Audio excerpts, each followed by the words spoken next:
Movies and video games have always influenced each other, but while big budget games often borrow spectacle or even whole IPs, indie games tend to borrow some quieter elements and less obvious elements, a certain mood, a structure, emotional weight, or simply a message.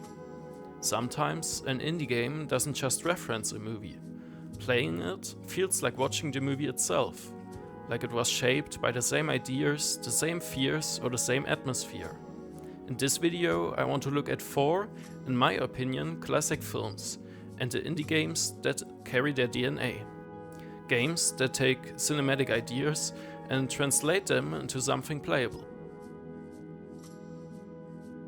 I want to make this a recurring series on this channel since I am just as much a fan of movies as I am of games, particularly indie titles.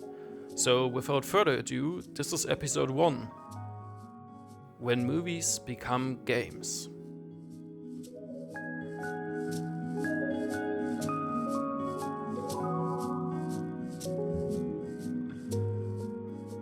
John Carpenter's The Thing isn't just a simple horror movie about a monster.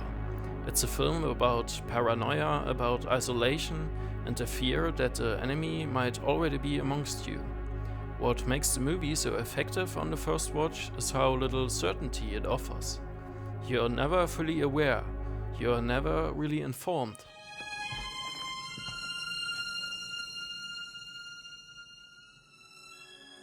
That Which Gave Chase captures that exact feeling by its fairly similar story and also with its whole world building.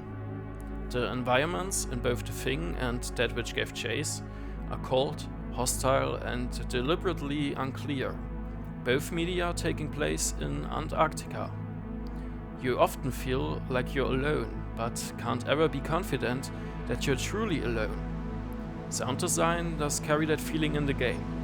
Distant noises, sudden interruptions, long stretches of silence that make you question every step forward and fill your body with anticipation.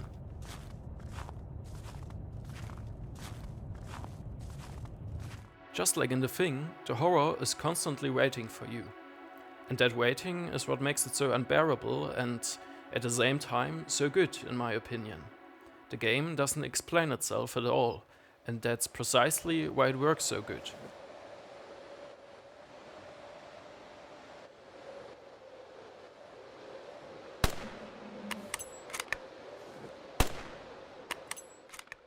In this series, I also want to pick one certain scene in each movie and choose a moment in the associated game that I picked, which helps you understand exactly what I'm trying to explain. For this entry, I choose right the opening scene in The Thing, when we get introduced to the cold and hostile environment. This introduction is instantly interrupted with the Norwegian chasing the alien through this bleak, Antarctic, icy landscape.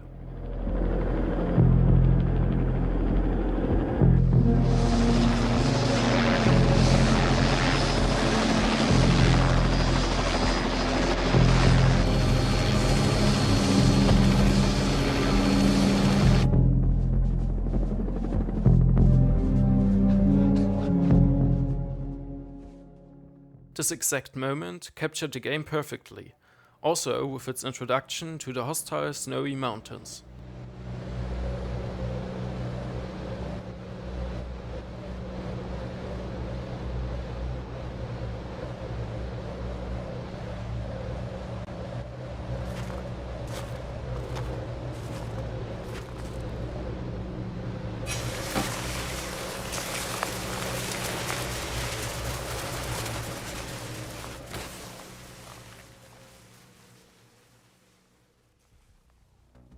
Ridley Scott's Blade Runner is one of those films where the atmosphere carries half of the storyline. A city drowned in neon and rain, crowded, yet every corner feels deeply lonely. Cloudpunk doesn't try to retell Blade Runner, you're not hunting replicants, but the game translates the movie's visual and emotional core into a playable experience. You spend the whole game moving through a massive vertical city with different districts, delivering packages, overhearing conversations, and witnessing fragments and short moments of lives you will never fully understand. There's no great heroic arc, you're not Spider-Man saving the planet. It's just work, simple routine, existence itself. Like Blade Runner, the game does ask quiet questions. What does it mean to live in a system you didn't choose? And where does humanity exist in a world built to erase it?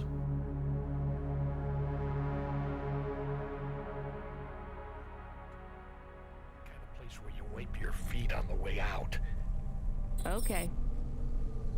Carmenus was a It's one of the clearest examples, in my opinion, of a film's soul living on in interactive form.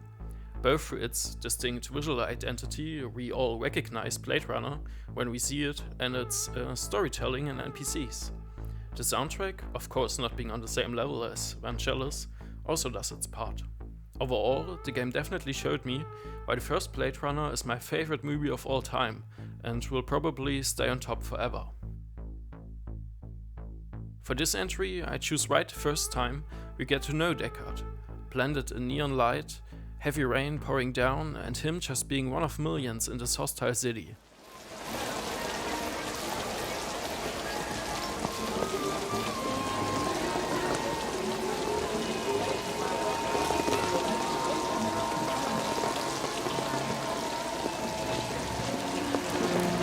A new life awaits you in the off-world colony.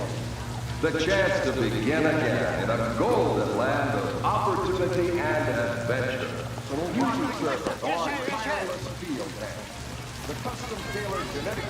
The in-game moment that captures this exact feeling is when you simply walk around the world and discover the different areas in which the game takes place.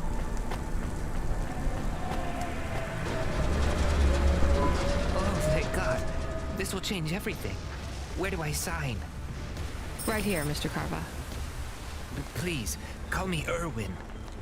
It's from my parents. They died, you know. Cora only knows what caused the crash. I'm sure they saved their whole life to give this to me. I thought it would be in cash. Limbs. But my neighbor said they'd probably leave me pressed gold. That way, you don't pay so much city tax on the transfers. Can I take that now?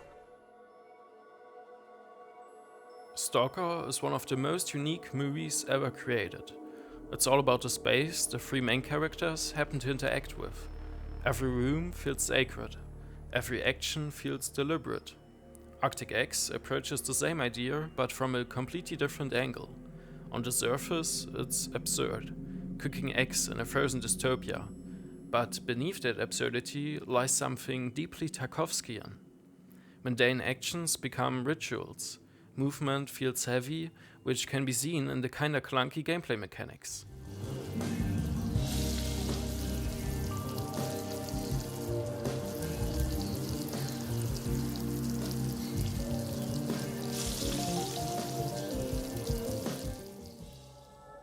I chose the famous Room of Wishes scene in Stalker, with its great fourth wall breaking moment when the writer looks at the audience.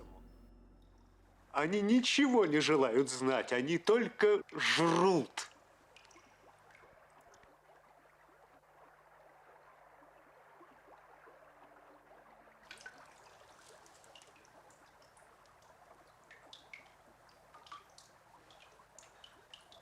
Ну и везет же вам.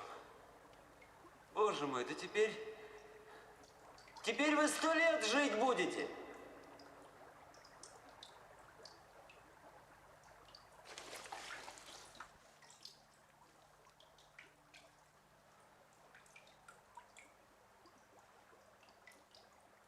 Да. А почему не вечно? Как вечный жид.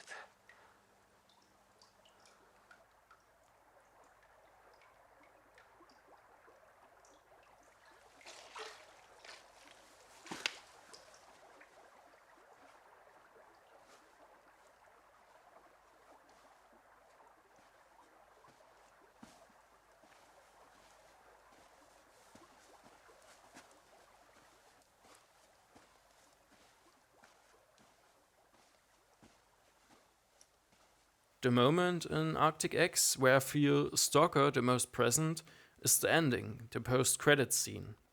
Just take a look for yourself and let you get pulled in.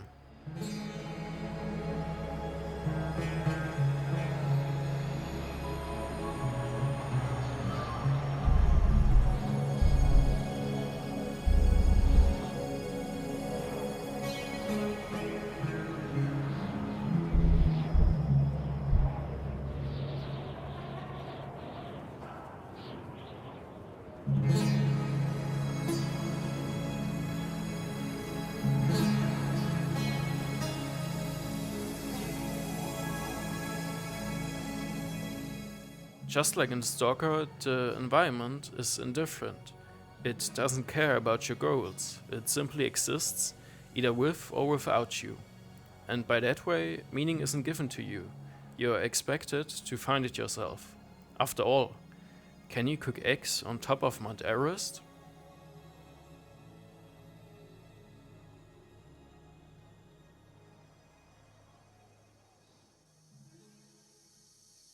Look, Dave. I can see you're really upset about this.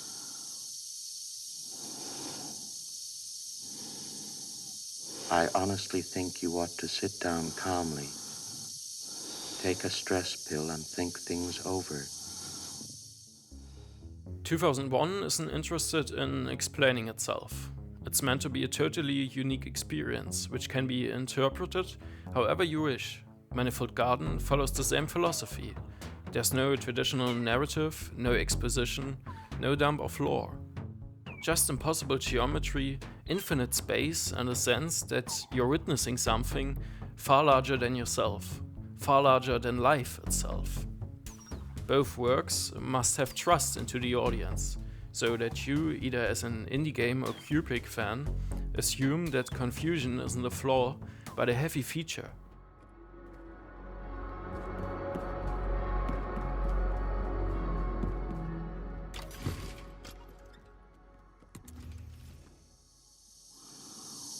My mind is going.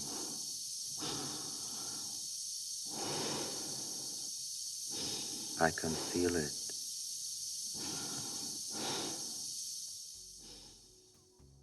Since Manifold Garden is such a unique and psychedelic game, I chose the ending as footage to represent the game's and movie's connection. When you take a look at the scene, you instantly get ported back to 2001.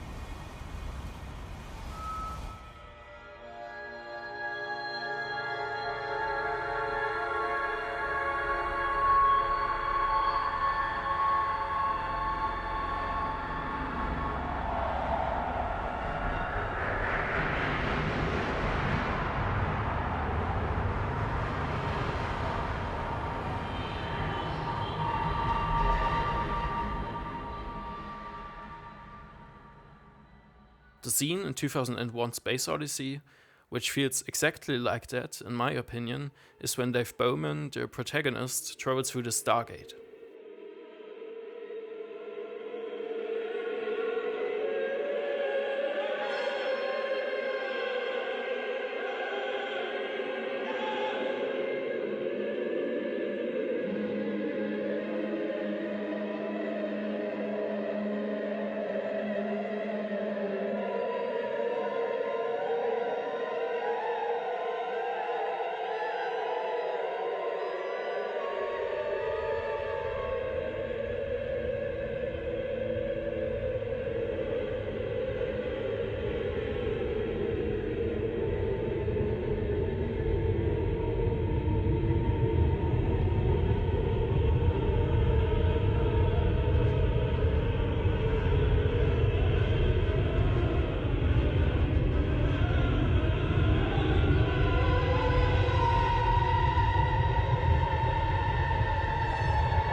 Indie games don't borrow from cinema because they lack originality. They borrow because film has already explored emotional territory worth revisiting. Film is the much older medium and therefore, logically, used as a tool of inspiration, just like any other form of art. What makes these games so special is that they don't one-to-one imitate, they translate elements of those films into gameplay or their world. They take ideas about fear, loneliness, identity and meaning and make you live inside those different feelings. And when that translation works and those elements are borrowed in the right way, playing those games can feel awesome, especially if you're a fan of cinema. If you know a game that feels like a movie I didn't mention, I'd love to hear about it. Also, let me know what you think about my personal picks for episode 1. If you enjoy thoughtful essays about games, movies, and the spaces where they overlap, subscribing really helps me and ensures you won't miss my next video. Thank you very much for watching.